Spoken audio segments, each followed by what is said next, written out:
a way that you can sort of be proactive. But honestly, the biggest piece of advice is to talk to folks about it, right? Like so many victims, like what ends up happening is they're kind of carrying this on their own, and so when something happens, it's like a surprise, and the behavior sort of escalates on its own, and everyone's like, oh, it came out of nowhere. But if the broader your circle of folks is that know what's going on, the more people you have that might be able to intervene or help you intervene, right? You shouldn't have to deal with this on your own. I think that's one of the sort of most important pieces of advice.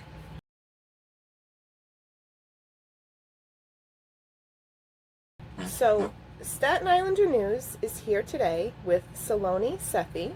Saloni Sethi is the Commissioner for the Mayor's Office to End Domestic and Gender-Based Violence, where they bring over 2 decades of experience across the private, nonprofit, and public sectors to a critical leadership role focused on improving the lives of survivors at the city level. She leads the office's work to ensure that diverse groups of gender violence survivors have meaningful access to support both within and outside of carceral or prison systems, and is focused on centering racial equity and multiple pathways to healing in program and policy development. Saloni's work is deeply informed by their own lived experiences, and they are passionate about anti-violence and anti-poverty work that addresses intersecting issues of power, privilege, and oppression through collective, collaborative, and intentional efforts to undo harm and ensure justice for the most vulnerable in our communities. Prior to her current role, Saloni worked as the first Deputy Commissioner at ENDGBV, the Deputy Executive Director at the Office of Crime Victim Supports at the Mayor's Office of Criminal Justice, and as the Deputy Director of Economic Empowerment Programs at Sanctuary for Families. They received an MSW from the Silver School of Social Work at New York University and a BA in Economics and BS in Mathematics from the University of Chicago. So good morning, Saloni. It's good to have you with us. Good morning. So thank you for having me. Glad to be here. So today we'll be primarily discussing stalking and harassment as it relates to strangers or neighbors, but we will also touch on domestic partners and things of that nature, as well as online stalking and what the options and protections are that your city organization can provide. This is with an understanding of the current laws and realities that our society in New York City and New York State finds itself in. So one such example that we have explored in our previous articles that readers may be familiar with that demonstrates the need for change in this area of stranger and online stalkers is Samantha Stites, whose experience with an acquaintance stalking her, who then kidnapped her about a decade later, it was actually 13 years later, caused nearly immediate change in her own community, and they actually are making a movie about it. While New York still lags behind some other states in this area, actually New York is on the majority side in this lagging behind. So most of the states are still lagging behind, but there is the possibility of change coming soon with some of the new laws that actually is awaiting, hopefully, the governor's signature. And so, if we could start with what is stalking and harassment, and what are the differences between the two? Sure. So I think the main way to think about the difference between the two, right, is harassment is one instance and stalking is a series of instances, right? So it's about the pattern of the behavior rather than just the one behavior itself. So when we think about stalking, we define stalking as a pattern of harassing behavior directed at another person that causes them fear, and that is the intention, right, is to cause them fear. And the impacts of stalking, can result obviously in like an emotional and mental trauma as well as physical violence. And we also know that stalking is a predictor of future violence in all situations, no matter who's doing stalking. Okay. Yeah, so like with the Samantha Sites example, he was just a coworker, he was just a friend, then he tried to get close to her, and then all of a sudden he was building a soundproof bunker out of an old Yeah. container. And I think the other thing too, right, is like it's really important to distinguish that oftentimes people assume stalking is behavior that is threatening in nature in and of itself, but it's not necessarily, right? And I think that case illustrates it. It's just like, I want to talk to you, I want to get to know you. That's not in and of itself something threatening, right? So, but it's the unwanted nature of it and the repeated kind of efforts, despite you kind of saying no over and over again or rejecting somebody. It's that boundary violation that makes it stalking, both in person and or online. Right. So, how can people protect themselves from being stalked by strangers or acquaintances, specifically? Yeah. Yeah, so I think, a couple things. I think I always want to say it's, we want to make sure that even when we're talking, giving people resources to protect themselves, that we want folks to know it's really never their fault if someone's doing this to them, right? It really is the person who's perpetrating the harm, that it's really on them to stop. Um, and I think one thing is really about understanding what stalking looks like, right? I think there's behaviors that we don't always associate with stalking. So I know we're talking about a case, and we're talking about stranger stalking, but really most stalking happens with somebody you know. It has often an acquaintance. Most often, right, it's an intimate partner, right? So I think the statistic is something like 2/3 of women and nearly half of men who are stalked by a current or former intimate partner. So I think even understanding that like it might be somebody you know and trust in some way, right? Whether it's a coworker or a friend, and that still behavior you could experience is important. I think understanding the signs, thinking about not just sort of physical in-person stalking, making sure we're thinking about digital stalking, right? One of the things we talk about a lot is like if somebody calls you and they're always sort of FaceTiming you, are they checking your location, right? Or that's kind of maybe a low-level behavior that we see sometimes, right? Or thinking about ways that people might be monitoring your activity online or logging into your account, sharing passwords, all of those types of things.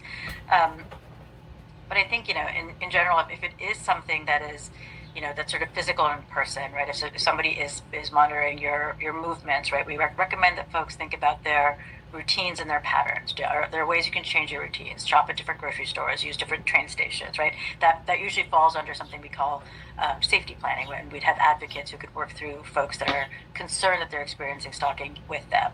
We also recommend that folks tell people that if they think it's happening, don't keep it to yourself. If you're afraid that this is happening to you, tell a friend, tell somebody, because the more folks they know, um, the more likely it is that you're going to have sort of remedies and safety. If at all possible, don't travel alone, right? If it's really somebody who's physically monitoring your location or following you, that's really important. And then it's really important to kind of think about what civil and legal remedies are available to you, right? So if it's somebody that you know or a family member, currently you can file a civil order of protection. If the CREEP Act gets signed into law, you'll be able to file the civil order of protection, which means an order of protection in family court, even against somebody you don't know, which is really important. We also say like documents, or if you want to file a police report, but really make sure that you're documenting cases. If somebody's continually sending you unwanted emails, right, that is a form of stalking. It is. But one thing that you'll do if you want to file a police report and pursue criminal action is make sure those emails are documented. Don't delete them, right? Save them so you have them for the police record. Make sure that you're saying, please stop emailing me, those types of things. You can get advice from NYPD that way. When it comes to like online spaces, I think that this is obviously where we're seeing so much more of this behavior kind of proliferate, right? So I think really, we want to make sure that we're thinking about things like your social media profiles. Make sure your profiles are private, because there's lots of information that folks give away unintentionally about who they're close to or where they are, who they're with, that could be used in a pattern of stalking and repeated harassment. Make sure you're looking at privacy settings on your devices and your children's devices. Turn off all kinds of geotagging on your social devices and on your devices and social media accounts. Make sure that you're changing your passwords often and not using the same password for everything. And don't share your passwords with anybody. So those are some of the things that we recommend that folks do. And if folks want to learn more, we do have kind of this information on our NYC Hope website. It's www.nyc.gov/NYC Hope, and it has all this information up there. So folks can kind of look at this and kind of think about what makes sense for them. Awesome. And so one of the things we're going to go over in a few minutes is it's interesting what you were saying about online stalking, where people don't realize that they are sharing all that information through Facebook, and not even just Facebook. Like if you remember, I don't know how popular they are anymore, like the Foursquare, where it was like, I'm here, now I'm here, yes, and now I am here, and now, oh, you can find me here because this is public. So if somebody has somebody that they know is stalking them, and there's also the caveat to that of like some people want to share that kind of stuff, and it's just an unintended or unintentional consequence that, oh, now I have this person, and so they have to kind of change their behaviors in that sense. Yeah. Yeah, and that's really unfortunate, right? That's the hard part, and that's again like, we would sort of recommend that if this is happening to you, again, that goes back to the safety planning piece, right? It's like it's okay to make those choices and say I want to live a life that's public and I want to live a life where people know where I am, but also in this day and age, how do you do that with making sure you have all the information about what the possible unintended consequences could be? Right, right. So, how can ex or current domestic partners protect themselves from stalking or harassment by a significant other? And are there a lot of options for people to get protected, or do you kind of see that there's like a lot of shortfalls in this area as well? I think this is still growing, right, as a field. I think again we're really fortunate in New York City to kind of be at the forefront in a lot of ways. Our office, has partnered on sort of the issue of online abuse and harassment for almost a decade now, with Cornell's Clinic to End Tech Abuse. One of our partner organizations, Sanctuary for Families, now has taken over that clinic. It's called Sanctuary's Tech Abuse Clinic. And so a survivor, if they are afraid that they're being stalked, especially digitally, can walk into any one of our 5 family justice centers. There's one in each borough. They're free walk-in social service centers for survivors of gender-based violence, where you can get all kinds of social and legal services for you and your children.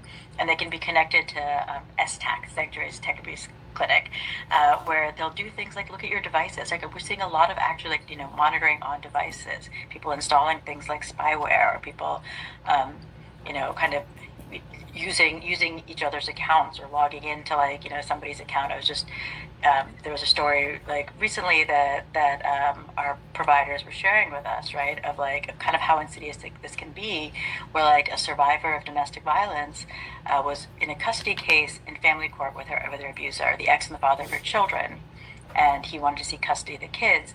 And in the motion where he filed for custody, he had pages and pages of specific information about where the client was driving, how fast, how many stops she was making, and they weren't living together. They didn't share a car. She's like, is he tracking my car? How does he know this? And after doing like a detailed screening at the FJC from the Sanctuary's Tech Abuse Clinic, the survivor discovered that it was a credit monitoring app that was being used to track her location, right? So all these apps have location services. It's not necessarily the ones you'd even like associate with location tracking. And so, the abusive partner had logged into his account on her phone, and then he had all the data of where she was going, right? And so it's so layered, and there's so many ways that folks don't think about that we would recommend that you come in and have that conversation, have that consultation, get your devices screened, get your kids' devices screened, right? That's another.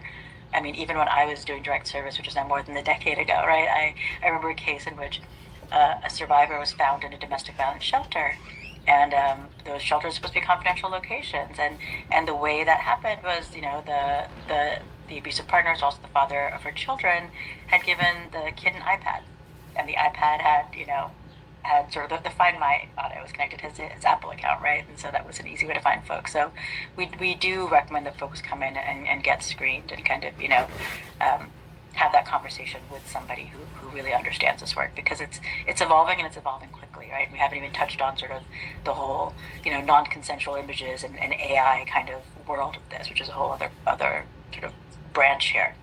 Right, right. So people who are thinking about, like there was the Julia Roberts movie in the '90s where he followed her across the country and stuff. Now this is out Yeah, on steroids. this is exactly, and it doesn't involve like having to do that and actually go across country, right? And so I think like that is, very much the reality we're living in, and unfortunately, yeah, I always say I'm like the problem isn't technology, the problem is always people, right? It's always people and how they treat each other, and that kind of we're always gonna have folks, and you see this even in the case that you began with discussing, right? It's like the people that do this are repeat offenders often, right? It's not like they just stalk one person and they're done. There is something that like, and you see the same thing in domestic violence, intimate partner violence, and in sexual assault, sexual harassment, right? It's folks that do it over and over and over again, and in some ways like that is the fundamental problem, and then the technology is just a tool that kind of puts it on steroids, as you're saying, kind of makes it, takes it into sort of other dimensions.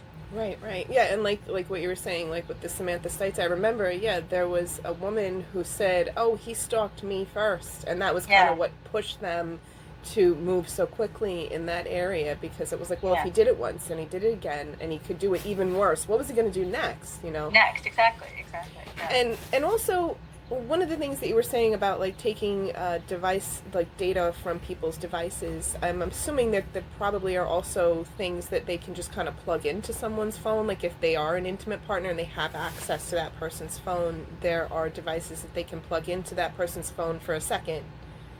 Yeah, all kinds of things. Or like apps that can install that kind of, sort of copy and, they can have access to your phone on a different device, right? Or apps that, or even like things like, people that can like, there's ways to like fake phone numbers and fake things, right? So if somebody's talking to you, they can call you from different numbers. You may not recognize it's them and like, and do it that way. So, yeah, there's a lot of different ways that folks can, kind of invade your privacy using technology. Right, right. So, does stalking and or harassment appear to be gender based in most cases, and in what ways? Yeah, so when we think of gender-based violence, I think sometimes the easiest way to define it for me is it's any form of interpersonal violence that disproportionately impacts women, girls, transgender, and gender expansive folks, right? And in that way, stalking is gender-based violence because the vast majority of victims are women. Of course, men also get stalked, but the vast majority are women. So that's kind of why we put it in that category. And then, as I said earlier, we do see a lot of it happening in the context of intimate partners or dating partners. Right, right. So it's usually in what you guys see is it's usually the men stalking the women rather than the opposite way around. Yeah, usually. Right. So, what services are available to victims of stalking of the various types, such as a stranger and acquaintance, family member, coworker, or cyber? Yeah, so I think I'd mentioned a little bit about the resources that we have for um, tech abuse and our tech abuse clinic that would sort of be open to folks that have experienced cyber stalking, right? So it's primarily for survivors of gender-based violence, but would take anybody. So it was primarily we see folks that know the person is stalking them, but we're always happy to take folks. Even when they don't know the person. It's definitely a little bit more challenging, right? So I think when it comes to, especially when it comes to pursuing civil or criminal remedies, if you know the person, it's often easier to pursue those remedies like through the courts. If you don't know somebody, it's much more challenging.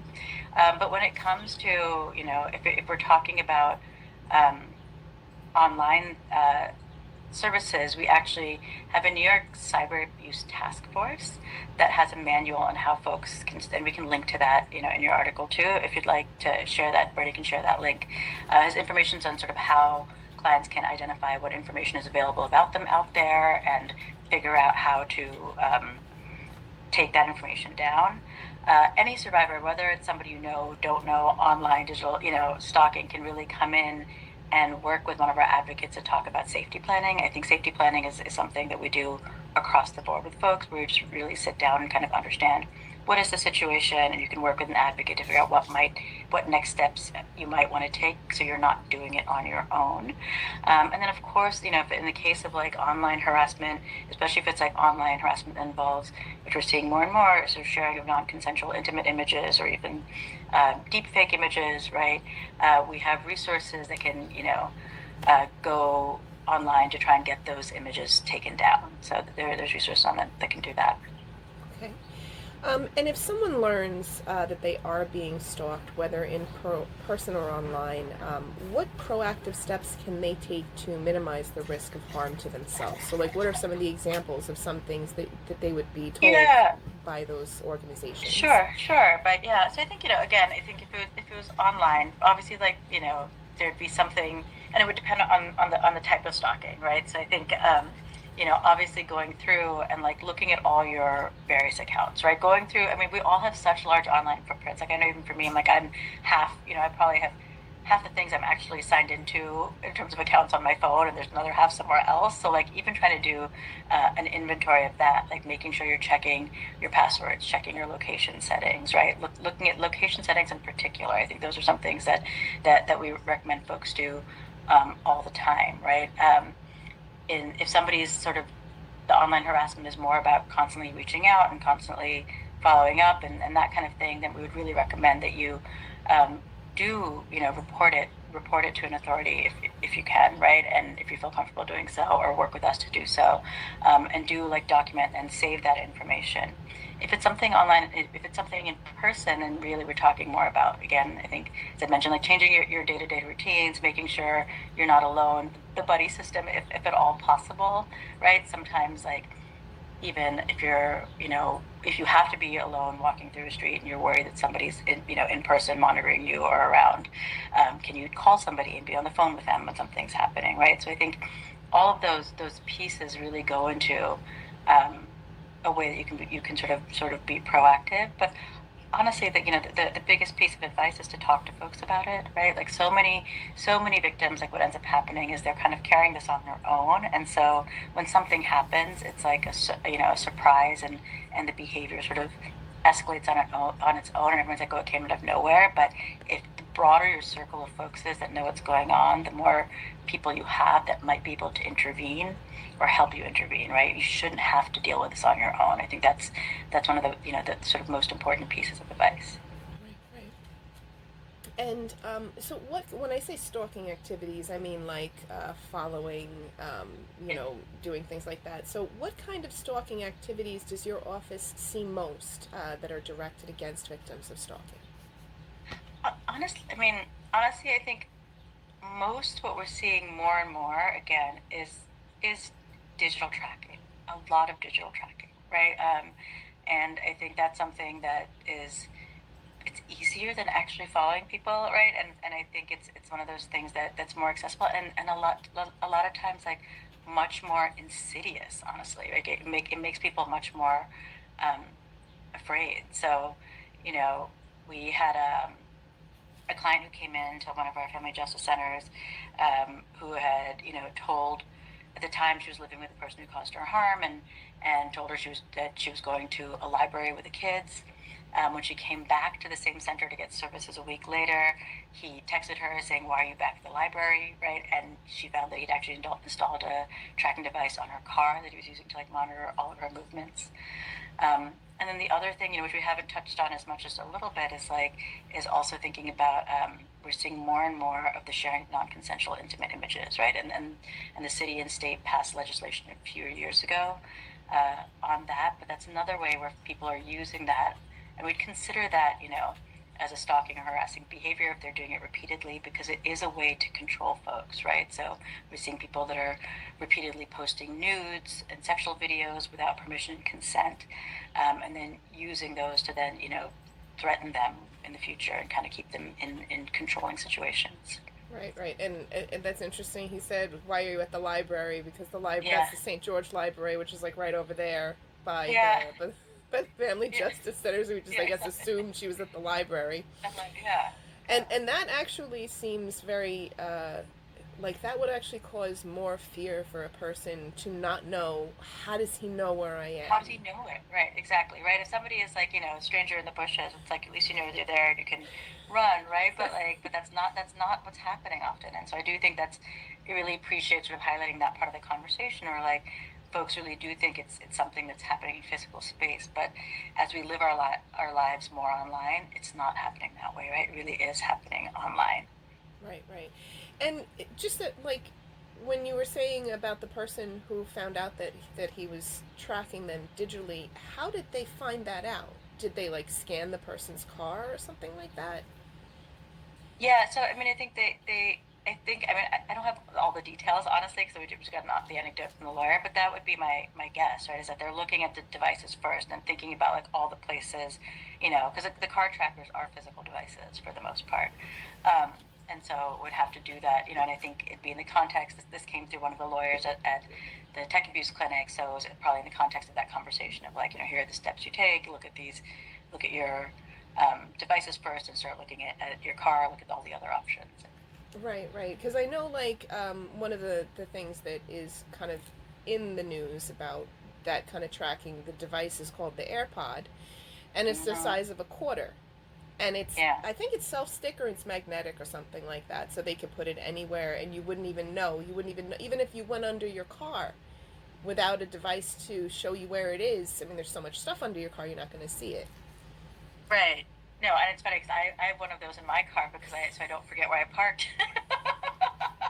You know? But even with that, like there's settings you can turn. Because my friends have it on their phones. There's settings you can turn on. Where like my friends will get into my car and they'll sort of say, "Oh, there's an air tag in here, right?"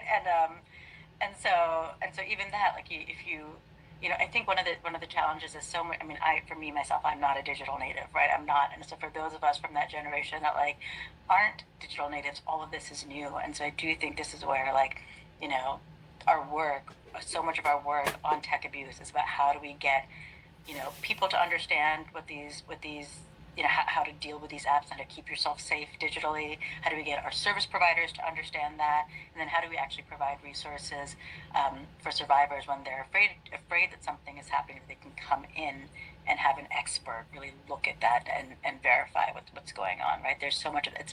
It's almost like a forensic analysis of your digital device, right? And our goal really at NGBV is to make sure we can do that before something rises to their level of criminality, right? We don't really want to have it get there. We want folks to come in, and we'd encourage anyone who has questions to come in to one of our FJCs and see if they can make an appointment if they're concerned this is happening to them. Right, right. And like what you were saying, like with where you put the AirTag on your own car, it's like Yeah, where you think about like tracking of internet activity and stuff like that. Like for myself, like I use tabs, so it's like I yeah, know that you could be, that they're like tracking you with like advertising stuff, and I'm like, but I want to use the tabs. So it's kind of like in that instance, it's like the necessary evil, I guess you could say, where like you're having like you want the AirTag in your car, you have a purpose that you want it there for, but you have to be careful that someone else doesn't do the same thing, like put another AirTag on your car that they have yeah, control over.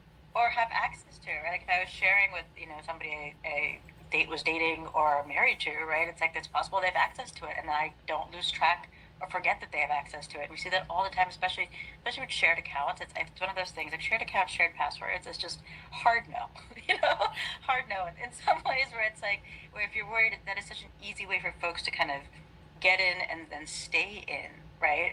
When it comes to like monitoring your activities. I remember one of the stories we'd heard from one of our lawyers was around a shared Netflix account, and like I think the survivor had been um, separated from their partner for a long time, and then like had logged into their Netflix account, and they had like changed all like the profile names to something like "I know where you are," something really terrifying like that, because they still had access to the Netflix password. And it's like you don't think about those kinds of things as potentially harmful, but they might be in the right context for a person who is has set out to make you intimidated and afraid and make I think that's the essential goal, right, of stalking is this idea of like I have the ability to scare you, I have some form of control over you.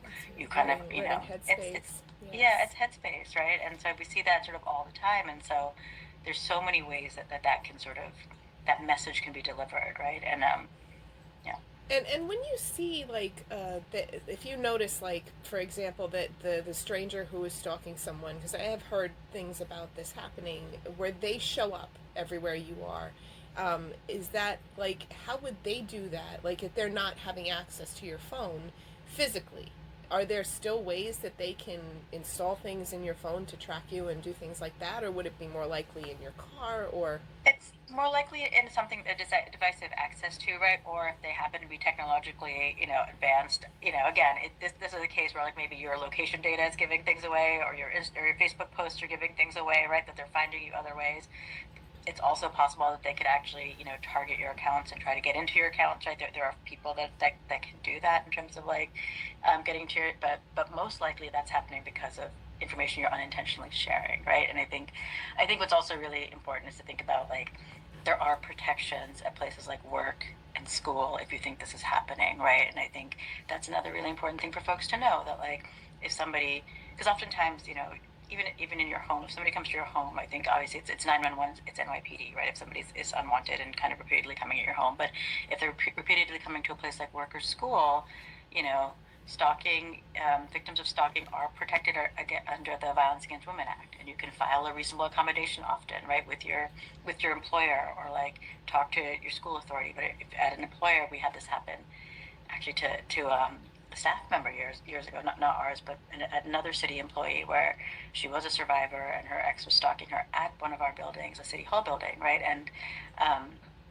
or a city building, and we were able to file a reasonable accommodation, so she changed her work location, right? So all of a sudden she was moving location. We changed her official work email to something that wasn't her name, in order to protect her. So I think all those things are possible, but it goes back to the idea of like, don't keep it inside. Do not minimize the behavior. It is not a small thing. It is not a minor inconvenience, right?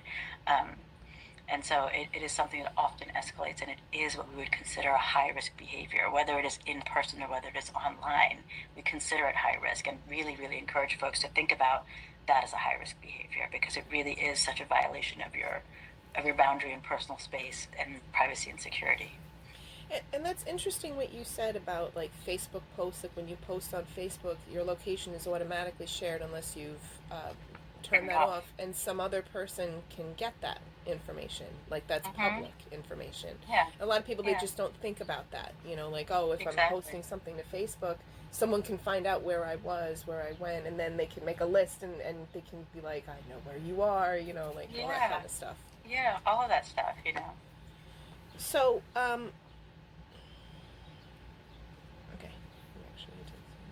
What do you see as the biggest issue facing victims of specifically stranger and acquaintance stalking regarding obtaining protection or assistance from law enforcement or other entities, if there's other entities that can help them? Yeah. I mean, I think one of the challenges is that it's still not well understood, right? I think there's a lack of understanding and information, right? I think we've definitely made steps when it comes to law enforcement in New York City, really taking this seriously and taking reports. But there was a time not so long ago where, if you'd go in and try to report somebody repeatedly harassing you over email, people be like, they're not there, they're not in person. What does it matter, right? And fair enough, like that, it makes sense. It's not something that we thought about as a particularly dangerous behavior, right? That they're continually reaching out. So I think the education piece is really, really important and sort of continual across. And our office plays that role with our law enforcement providers throughout the city and our nonprofit providers, really in terms of how do we educate on this issue and make sure that our understanding of this is evolving as the behavior evolves and as technology evolves. Um, Another real challenge is oftentimes it can be hard to prove, in terms of what's happening. So say somebody is, calling you and harassing you repeatedly, but using 15 different phone numbers. How do you prove it's the same person, especially if you don't know them?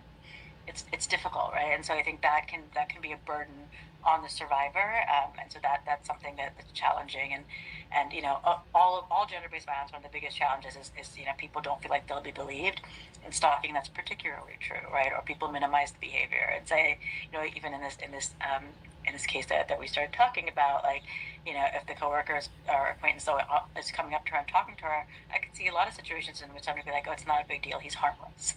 you know he's harmless, he didn't do anything, he just wants to talk to you, right? You can see that conversation happening over and over again, and so I think that is a huge barrier, right, for folks. And so I appreciate conversations like this one to really really help highlight that this is not something that we should be dismissing. It really isn't, right? Because it can escalate. And so the more folks that understand what stalking looks like, what the dangers of stalking are, the more of us that can really kind of support survivors or victims as they're experiencing, whether it's from somebody they know, and especially if it's from somebody they don't know.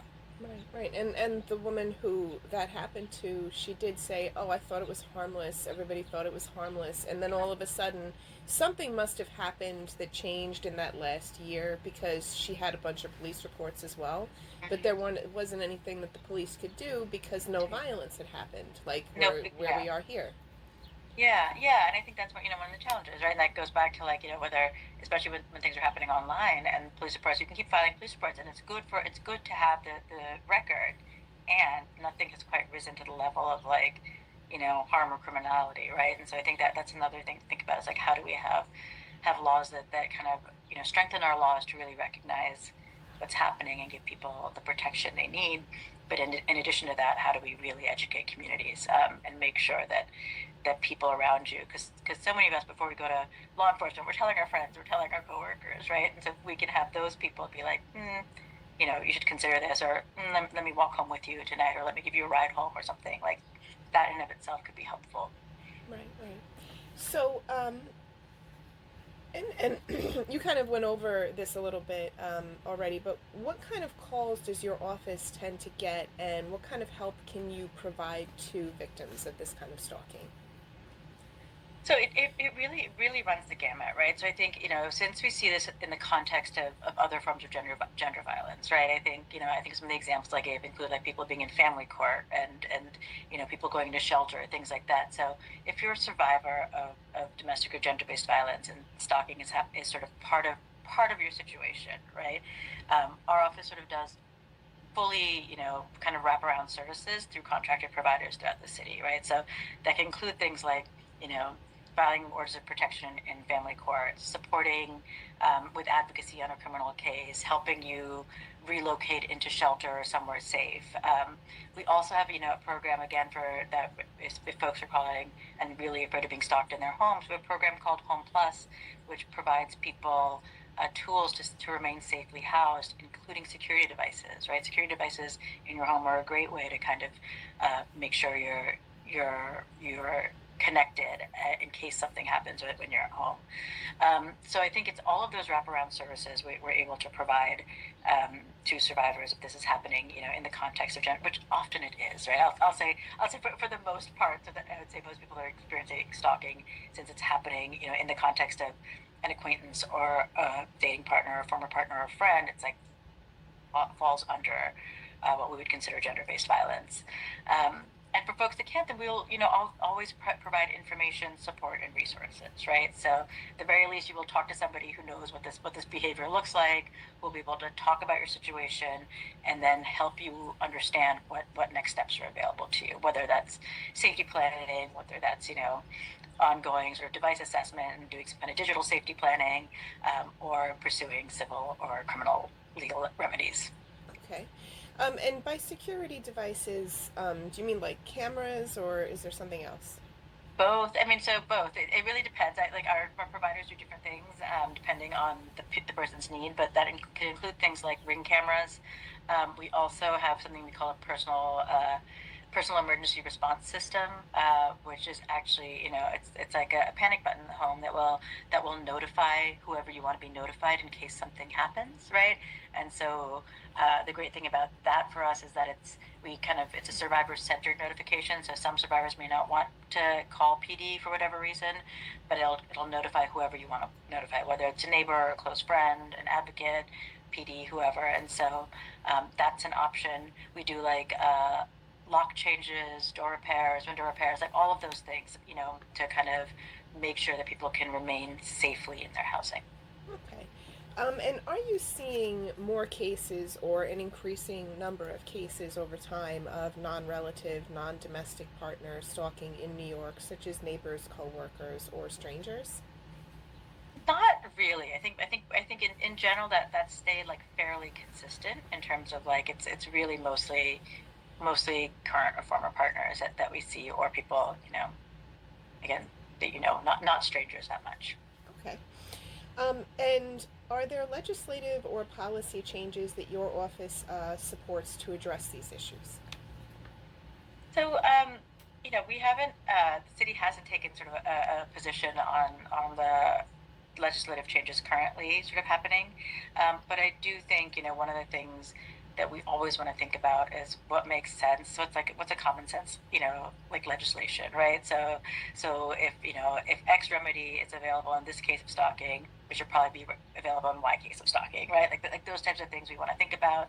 And we want to think about, you know, again, like one of the things I think, especially when it comes to technology and the online abuse, I mean, this is legislation is really really lagging behind where the world is, right? And so I think that's something we really want to keep in conversation about, is like, how do we make sure that online spaces are as safe as our physical spaces, right? And that can include legislation, but also working with like large tech companies that actually monitor these spaces, right? They're kind of their own worlds that we need to be a part of.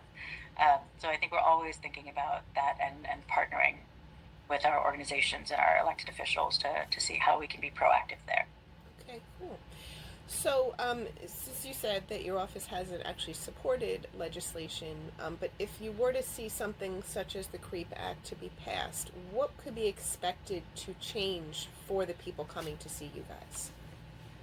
Yeah, so I think, for us, so the CREEP Act, the basic thing is allowing folks to apply for civil orders of protection in family court. And it's partially because the way our family court system works, it's often only, either family members or people you know. And so it's just expanding a protection that exists for people you know to people that you don't know. And so, if that act if the governor does sign that into law, we would then obviously if somebody came in with a stranger case of stalking, be able to refer them to that as a remedy and support them in next steps and what filing that order would look like. Right, right. Because it's one of the things that some people have said is that anybody could just go and get an order of protection against anyone else, and that's you're having a judge look at your Look evidence. at You're it. presenting evidence, and you're presenting your testimony, and the judge is looking at it to say yes or no, rather than Yeah. just anyone can get any Yeah, of and those stuff. yeah, exactly. I think that that's a misconception that anyone can get an order of protection against anyone. Like something has to have happened, right, for you to get that order of protection, right? And so, I think even there, it's like, yeah, it'd be a recognition that this is also a dangerous and high risk behavior, whether it happens in the context of somebody you know or in the context of somebody you don't know. Right, right. And are there any signs or signals that someone should recognize of individuals that would have a higher tendency to become obsessed or stalkers? Like, are there red flags to look out for?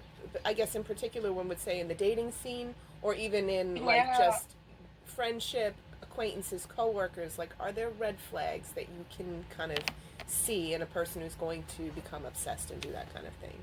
Yeah, I mean, I think it's really hard because it's so case by case, but I think, look, in general, I always say to folks, I think this is a skill that I wish we all developed more, is I think we actually all have a really good gut sense of when somebody feels off, and I think we often are shutting ourselves down from actually relying on that sense, and we're kind of always like, oh, no, no, no, it's okay, I shouldn't feel this way. And I would just encourage folks to do less of that, period, right? Like, especially for women, especially when you're like, in situations where that feel like that didn't feel right. Like check in with that sense, and like go with it. Go with your gut in those situations, because I think, yeah, I think that there's a lot of things that could be flags, but I think it's in that moment that's sort of a skill I want us all to develop more, is to check in with our own intuition on these things. Right, right. And if someone believes or knows that they are being stalked, what would you recommend that they do to get help and to prevent the situation from escalating to violence? Yeah, so I would really encourage folks to reach out and talk to an advocate, about their specific situation, because each case is unique. And so, we have a 24-hour hotline, 1-800-621-HOPE, 1-800-4673, that you can talk to somebody anytime, right, and figure out what next steps are. There, as I mentioned before, you can walk into any one of our 5 family justice centers, and get services there. We have an online resource directly, NYC Hope, which has information about some of the tips that you can, steps you can take to safety plan immediately, as well as definitions of stalking, as well as additional resources. So all of those things, I would say, get help sooner rather than later, and talk to somebody who understands it sooner rather than later. There's no reason to wait until behavior escalates. Right, right. And what do you find are the chances that a given stalking individual will take that obsession to a level where they do perform violence? Is that something that you see in like a large percentage of cases, or? So, we do have a national statistic that, like, that, like, in terms of, and in terms of the homicide statistics, that nationally 76% of female homicide victims experienced stalking by an intimate partner before they were killed, right? So it does escalate. It often escalates, especially when it gets to in the realm of the physical, right? I think we definitely see that. And so, it's it's kind of like a staggering statistic, right? It's 3/4. And yeah, so it is something that we see, and that's why we consider this such a high risk behavior. Right, right, and actually, I think there was, I think it was the district attorney had, there was something that they did with strangulation, where that seems to be like, first of all, an indication that things are not right and that things will Mm-hmm. escalate farther past that. but that happens a lot in domestic Yeah. abuse situations. That's actually in partnership with our office. We did the strangulation roundtable, and again, a really again, it's logical. It's a high risk behavior because think about what it actually is. It's restricting your ability to breathe, right? It is like a step before trying to stop your basic existence. So it is high risk. It's an extremely high risk behavior, and so we've actually done a lot of work on getting law enforcement to recognize it, getting our healthcare system to recognize it, right? Because one of the things with strangulation, especially if you're somebody, who has darker skin, it may not be that the marks aren't always visible, but they're there. The impacts are there. The impacts of restricting airflow can include things like traumatic brain injury, really, really significant health impacts, really, really significant, it's a step in violence escalation and a real indicator of risk of future violence. And so we've been doing a lot of work to get folks to recognize that, and working also with like FDNY, who is often responding to these cases, right? And the other piece too always is to make sure that survivors understand it as a high risk behavior, right? It's like, even shifting the language from choking to strangulation is really important, right? Like we're always like, choking is when food gets stuck in your mouth, right? Is something there. It's not strangulation, which is when somebody is restricting airflow. So yeah, I think all of those things, I think that really goes to that theme of, how do we get people in our communities, including women, including survivors, including people who are experiencing this and people who aren't, right, to really understand that this is high risk, serious behavior that has real life consequences and impacts, right? And we shouldn't have to wait until somebody is kidnapped to realize that, right? We should be able to realize that before then. Right, right. So that was all the questions that I have. Did you have anything that you would like to add today? No, I mean, I think just in general, I think, we really just always want folks to know that if you've experienced any form of gender-based violence, including stalking, help is available. We are here. We're always here our office, NGBV, and our many, many partner organizations are here to support you. And, we believe you. We'll be there with you. And we'll try and make sure that you get the help that you need. Thank you so much for meeting with us today. I really appreciate your time. It's been very, very helpful. And I think that, any of our readers who are watching this who are in this situation, there is help. There is somewhere to go. And that's really good to know. Thanks so much for having me. Thank you so much. Have a good day. You too. Bye.